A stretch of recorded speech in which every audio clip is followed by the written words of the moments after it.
எல்லாருக்கும் வணக்கம். Welcome back to our channel. எல்லாரும் எப்படி இருக்கிறீங்க? நான் சூப்பரா ஹெல்தியான ஃபுட் சாப்பிட்டுக்கிட்டு நல்லா ஹெல்தியா இருக்கிறேன். நீங்க எப்படி இருக்கிறீங்களோ கண்டிப்பா கமெண்ட்ல சொல்லிடுங்க. இன்னைக்கு வீடியோல வந்து கட்லெட்ஸ் எப்படி செய்யறது அப்படின்னு சொல்லிட்டு பார்க்கலாம். அதுவும் கார்ன் யூஸ் பண்ணி கட்லெட்ஸ் எப்படி செஞ்சுக்கலாம் அப்படின்னு சொல்லிட்டு ஃபர்ஸ்ட் டைம் என்னோட சமையல் கொஞ்சம் சொதப்பிச்சு. நான் செஞ்ச தவிர நீங்களும் செய்யாதீங்க. அதுவும் உங்க கூட ஷேர் பண்ணிக்கிறேன். வெதர் ரொம்ப ஜில்லுன்னு இருக்கு இல்லையா? சூடா ஏதாச்சும் சாப்பிடலாம் அப்படின்னு சொல்லிட்டு இந்த வீடியோல எல்லாமே ஸ்நாக்ஸ் பத்தியே இருக்கும் அப்படின்னு நினைக்கிறேன். ஸோ நீங்க வீடியோவை ஸ்கிப் பண்ணாம கடைசி வரை பார்த்துடுங்க. எப்பவுமே நான் டிஃபன் தனியா செய்வேன், அதுக்கப்புறம் லஞ்ச் செப்பரேட்டா செய்வேன். ஆனா இன்னைக்கு வந்து டிஃபன் பிளஸ் லஞ்ச் ரெண்டுமே ஒரே முறை செஞ்சிடலாம், டைம் கொஞ்சம் மிச்சமாகும் அப்படின்னு சொல்லிட்டு ரெண்டுமே ஒரே முறை தான் செஞ்சுன்னு இருக்கிறேன். இன்னைக்கு பசங்களுக்கு லீவ் விட்டுட்டு இருக்கிறாங்க மழை காரணமா. ஸோ வீட்டில் இருக்கிறாங்க இல்லையா, பசங்களுக்கு கொஞ்சம் வித்தியாசமா கட்லெட்ஸ் செஞ்சு கொடுக்கலாம் அப்படின்னு சொல்லிட்டு டிஃபனுக்கு நான் கட்லெட்ஸ் செஞ்சுன்னு இருக்கிறேன். எப்பவுமே பாவம் அவங்களுக்கு சூடாக ஏதாச்சும் செஞ்சு கொடுத்துட்டு தான் இருப்போம். ஆனால் ஹரிபரியாக செஞ்சுட்டு இருப்போம். இந்த மாதிரி கொஞ்சம் வித்தியாசமாக செய்யணும்னா கொஞ்சம் டைம் எடுத்துக்கணும் இல்லைங்களா? ஸோ இன்னைக்கு லீவ் இருக்கிறதுனால கொஞ்சம் டைம் இருக்குது, கொஞ்சம் நிதானமாக செஞ்சு கொடுக்கலாம் அப்படின்னு சொல்லிட்டு கட்லெட்ஸுக்காக பொட்டேட்டோ தேவைப்படுது. ஸோ பொட்டேட்டோ வந்து கட் பண்ணி ஒரு பாத்திரத்தில் வச்சிருந்தா மத்தியத்துக்கு கீரை பருப்பு தான் கடையலாம் அப்படின்னு சொல்லிட்டு பருப்பும் குக்கரில் வச்சுட்டேன். ஸோ பருப்பு கூடவே பொட்டேட்டோ வச்சிட்டோம்னா நம்மளுக்கு கொஞ்சம் டைம் மிச்சமாகும் இல்லைங்களா? அதுக்காக தான் ரெண்டும் ஒரே முறை வேக வச்சுக்கிறேன். இந்த மாதிரி ரெண்டும் ஒரே முறை வேக வைக்கிறதுனால நம்மளுக்கு டைம் நிறையவே சேவ் ஆகும், ரொம்ப சீக்கிரமாகவும் சமையல் முடிக்க முடியும். அதனால இந்த மாதிரி வச்சுட்டேன். நீங்கள் நார்மலாக பொட்டேட்டோ ஃப்ரை செய்யணும்னு நினச்சிங்கன்னா கூட இந்த மாதிரி பருப்பு கூட வச்சிட்டோன்னா சும்மா அதுக்கப்புறம் ஆனியன் மட்டும் கட் பண்ணி ஃப்ரை பண்ணி பொட்டேட்டோ ஸ்மேஷ் பண்ணி போட்டுக்கலாம். ரொம்ப சீக்கிரமாக வேலை முடியும். இந்த மாதிரி ஏதாச்சும் வேக வைக்கணும்னு நினச்சிங்கன்னா பருப்பு கூட வச்சுக்கலாம்.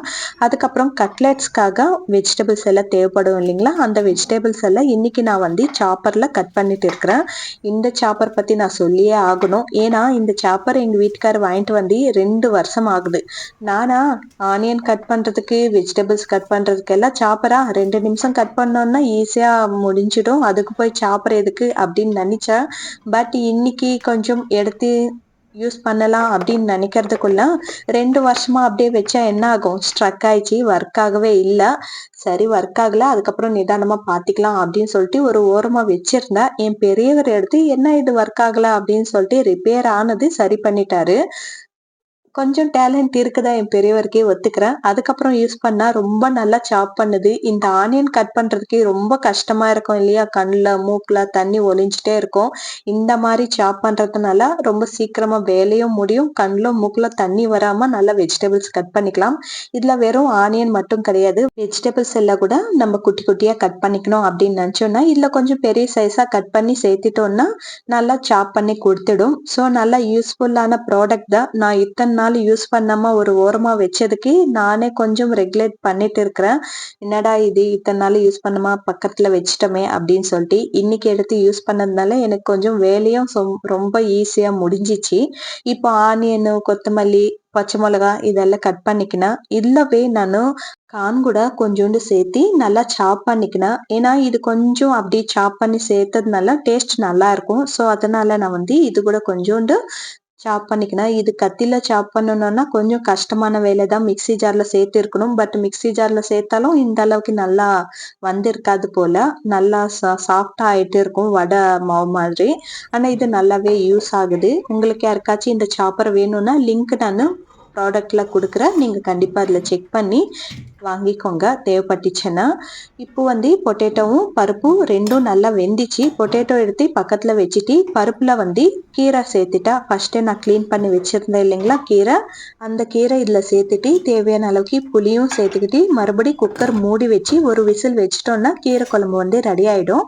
அதுக்கப்புறம் கடையணும், தாளிக்கணும், அந்த வேலையில இருக்கு. ஆனா வேகிறது ரெடி ஆயிடும். அதுக்குள்ளவே எனக்கு சாப்பாடு வந்து வெந்துச்சு. சாப்பாடு கூட நான் வடிச்சுக்கிறேன். நான் எப்பவுமே சாப்பாடு வடிச்சு தான் யூஸ் பண்ணிப்பேன், குக்கரில் வைக்கிறது கிடையாது. எங்களுக்கு இதுவே ப்ராக்டிஸ் ஆனதுனால இதுவே எங்களுக்கு ரொம்ப பிடிக்கும். நிறைய பேர் சொல்லுவாங்க குக்கர்ல வச்சு சாப்பிட்டா ரொம்ப நல்லது உடம்புக்கு அப்படின்னு சொல்லிட்டு. பட் நாங்க இப்படி சாப்பிட்டாதான் ரொம்ப நல்லது உடம்புக்கு அப்படின்னு நாங்க நம்பிட்டு இருக்கிறோம். எது உண்மையோ எனக்கு தெரியாது. ஆனா எங்களுக்கு இதுதான் ரொம்ப பிடிக்கும். ஸோ நாங்க இப்படியே வடிச்சு எடுத்துப்போம். அதுக்கப்புறம் பொட்டேட்டோ மேல இருக்கிற பீல் எல்லாம் ரிமூவ் பண்ணிட்டு நல்லா ஸ்மாஷ் பண்ணிக்கினா நீங்க வேணும்னா துருவிக்கலாம். நல்லா சாஃப்டா இருக்கணும் அதுதான்.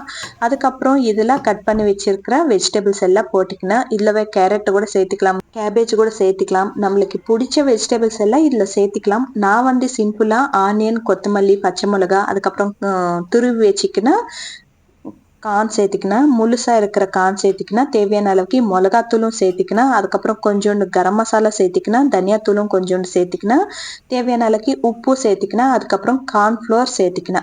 இங்க நான் ஒரு மிஸ்டேக் பண்ணிட்டேன். நீங்க கவனிச்சு சொல்லிடுங்க. கொஞ்சம் கேப் விடுறேன். அதுக்கப்புறம் நானே சொல்லிடுறேன் அந்த மிஸ்டேக் என்னன்னு. இதுக்குள்ள நீங்க கண்டுபிடிச்சீங்கன்னா நீங்க கமெண்ட்ல சொல்லிடுங்க. இப்போ இதெல்லாமே நல்லா பிசைஞ்சிட்டு நல்லா டைட்டா வர வரைக்கும் பிசைஞ்சிட்டு அதுக்கப்புறம் வடை ஷேப்ல கட்லெட் ஷேப்பு இல்ல வடை ஷேப் ரெண்டுமே ஒண்ணு தானே. ஸோ எந்த ஷேப்பு உங்களுக்கு எந்த ஷேப் பிடிக்குதோ அந்த ஷேப்ல இந்த மாதிரி ரெடி பண்ணி பேன் ஹீட் ஆன பிறகு தேவையான அளவுக்கு எண்ணெய் சேர்த்துக்கிட்டு லைட்டா தான் ஒரு 2 ஸ்பூன் அளவுக்கு எண்ணெய் சேர்த்துக்கிட்டு நம்ம ரெடி பண்ணி வச்சிருக்கிற கட்லெட்ஸ் பேன் மேல வச்சு 2 சைடும் நல்லா ப்ரௌன் கலர் வர வரைக்கும் நல்லா ஃப்ரை பண்ணி எடுத்தோம்னா கட்லெட்ஸ் ரெடி ஆயிடும். ஆனா நான் செஞ்ச மிஸ்டேக்னால கட்லெட்ஸ் என்ன ஆயிடுச்சுன்னா ரொம்ப சாஃப்டா வந்துச்சு.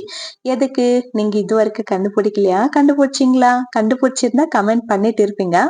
கண்டுபிடிக்கலன்னா இல்ல நான் எந்த விதமான அரிசி மாவு, கோதுமை மாவு, இல்ல ராகி மாவு, இல்ல பிரெட் கிரம்ஸ் எதுவுமே சேர்க்கல இல்லைங்களா? ஸோ அதனால கொஞ்சம் சாஃப்டா வந்துச்சு.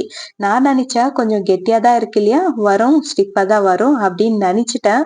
பட் அது என்னாச்சுன்னா நான் எந்த மாவும் சேர்க்காதனால நீங்க பாத்தீங்கன்னா உங்களுக்கு தெரியும் ரொம்ப ஒலு ஒலுன்னு இருக்கு. கட்லெட்ஸ் மாதிரி ஸ்டிஃபா இல்ல, ஸ்ட்ராங்காவும் இல்ல. எடுக்கிறப்ப என்னடா இது இப்படி வந்துச்சு அப்படின்ற மாதிரி ஆயிடுச்சு. ஸோ நீங்க இந்த தவறு செய்யாதீங்க.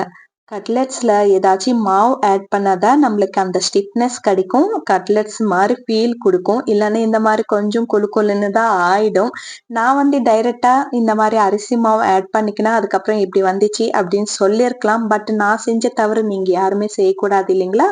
ஸோ அதுக்காக நான் எப்படி செஞ்சனோ அதே விதமா தான் செஞ்சு காமிச்சிருக்கிறேன். எந்த மறைவும் கிடையாது. கரெக்டா தான் சொன்னேன்னு நினைக்கிறேன். எந்த மறைவும் கிடையாது. கரெக்டா நான் எப்படி செஞ்சனோ நான் செஞ்ச மிஸ்டேக் என்னவோ எல்லாமே உங்ககிட்ட ரிவீல் பண்ணிட்டேன். நீங்களும் அந்த மிஸ்டேக் செய்யாம இந்த மாதிரி அரிசி மாவு ஆட் பண்ணிக்கோங்க. இப்போ பாருங்க கட்லெட்ஸ் ஷேப் எந்த அளவுக்கு நல்லா ஸ்டிஃபா வருது, எந்த அளவுக்கு நல்லா வெந்து வரும் அப்படின்னு சொல்லிட்டு. இப்போ பாத்தீங்கன்னாவே உங்களுக்கு டிஃபரன்ஸ் தெரிஞ்சிட்டு இருக்கும். முன்னாடி எனக்கு இந்த மாதிரி தட்டுறப்பும் நல்லா ஸ்டிஃபா தான் இருந்துச்சு. பட் பேன்குள்ள வச்சப்பு தான் என்னடா இது ஒலுவலுன்னு ஆகுது அப்படின்னு தோணிச்சு. பட் இந்த வாட்டி தட்டுறப்போ ரொம்ப ஸ்டிஃபா தான் தெரிஞ்சிச்சு, பேன்குள்ள வைக்கிறப்போ ரொம்ப ஸ்டிஃபா தான் தெரிஞ்சிச்சு, சாப்பிட்றப்போ ரொம்ப டேஸ்டியாவும் இருந்துச்சு. ஸோ நீங்க அரிசி மாவு இல்ல கோதுமை மாவு இல்ல ராகி மாவு கூட ஆட் பண்ணிக்கலாம். எந்த மாவா இருந்தாலும் கொஞ்சோண்டு அப்படி ஆட் பண்ணிக்கிட்டு அதுக்கப்புறம் பிசைஞ்சு கட்லெட்ஸ் செஞ்சு வச்சுக்கோங்க. இதுக்குள்ளவே நான் கீரை நல்லா கடைஞ்சி தாளிச்சிட்டேன்.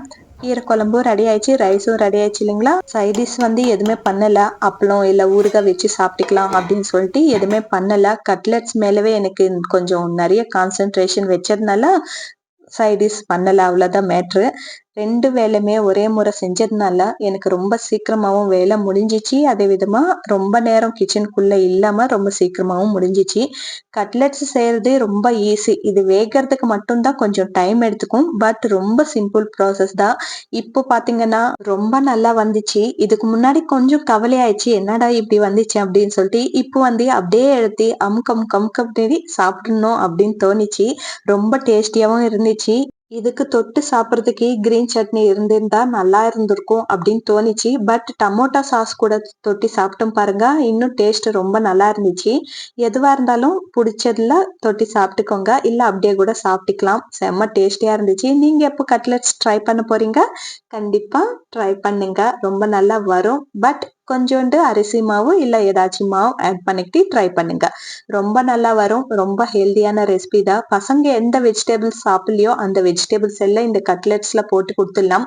இந்த மாதிரி குடுக்கறதுனால அவங்க பாக்குறப்பே சாப்பிடணும் அப்படின்னு தோணும். அதுல எந்த வெஜ்ஜீஸ் போட்டிருக்கிறாங்க அப்படின்னு பார்க்கவே மாட்டாங்க. கட்லெட்ஸா அப்படின்னு எடுத்து சாப்பிட்டுடுவாங்க. என்னைக்கு ரொம்ப பிடிச்சது பசங்களுக்கு, எங்களுக்கு வீட்டுல எல்லாருக்குமே ரொம்ப பிடிச்சிருந்துச்சு. அவ்வளவுதான், காலங்காத்தால டிஃபன் முடிச்சுக்கிட்டு மதியம் நல்லா சாப்பிட்டுட்டு ஈவினிங் ஸ்நாக்ஸ் தேவைப்படுது அப்படின்னு சொல்லிட்டு முன்னாடி சொல்லியிருந்தேன் இல்லைங்களா, மழை பெய்யுதுன்னு சொல்லிட்டு லீவ் விட்டுட்டு இருக்கிறாங்க அப்படின்னு சொல்லிட்டு கிளைமேட் ஜில்லர்னு இருந்தா ஏதாச்சும் சாப்பிடணும் அப்படின்னு தோணிட்டே தான் இருக்கும்.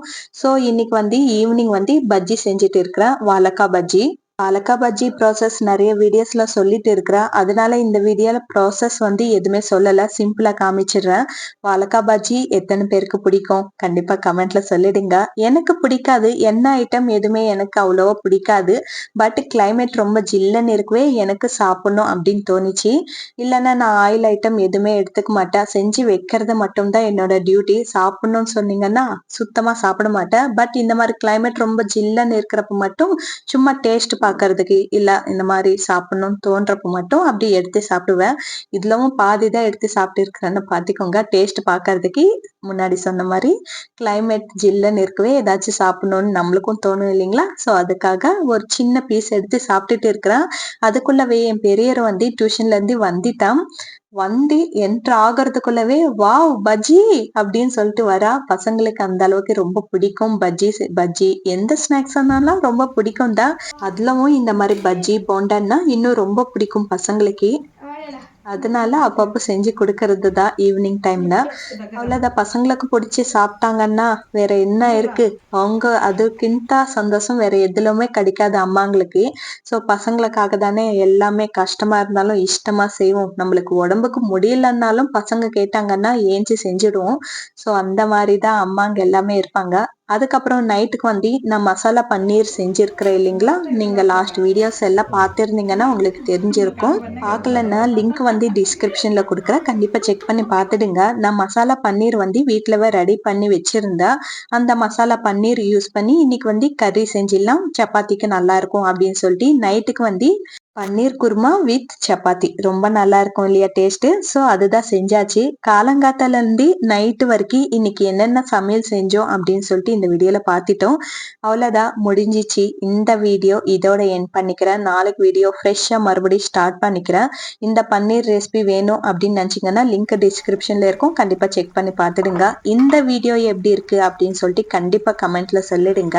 நம்ம சேனல் ஃபர்ஸ்ட் டைம் விசிட் பண்றீங்க அப்படின்னு நினச்சிங்கன்னா ப்ளீஸ் சப்ஸ்கிரைப் பண்ணிட்டு பக்கத்துல பெல் ஐக்கானை பிரஸ் பண்ணி வச்சுக்கோங்க. எப்பவுமே நம்ம டச்ல இருக்கலாம். அதுக்கப்புறம் இந்த வீடியோ பிடிச்சிருக்கு அப்படின்னு நினைச்சீங்கன்னா ப்ளீஸ் லைக் பண்ணுங்க மறக்காம. இந்த வீடியோ யாருக்காச்சும் யூஸ் ஆகும் அப்படின்னு நினைச்சீங்கன்னா ஷேர் பண்ணிடுங்க. இருக்கட்டுங்களா? பாய்.